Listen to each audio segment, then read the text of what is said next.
Alright, got another mill engine here. Got the pet cocks open. Always open those when you first turn on the steam.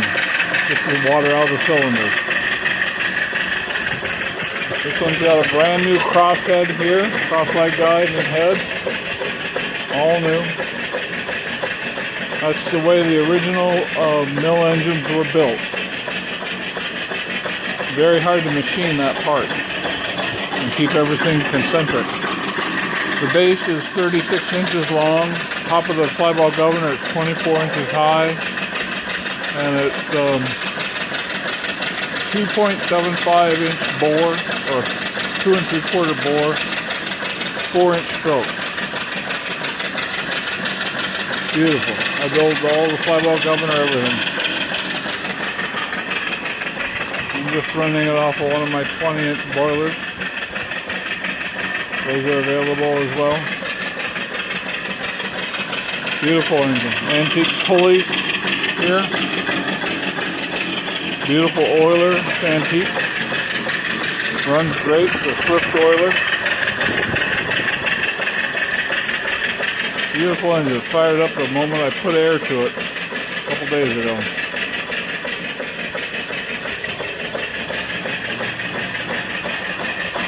Crank disc here.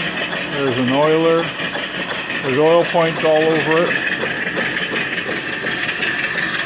Beautiful governor. I'll turn up the steam here a little bit.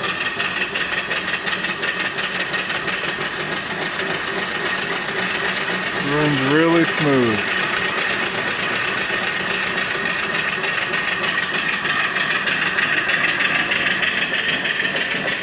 Beautiful engine.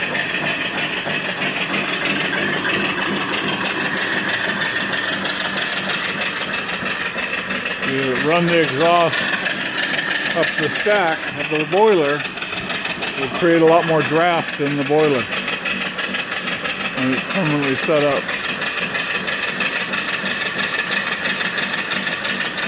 Okay, well, if anybody wants this engine, it will be on eBay for sale. You can save 10% by buying it through me. My name is Ross, and my number is 206-948-0770. Thanks for watching.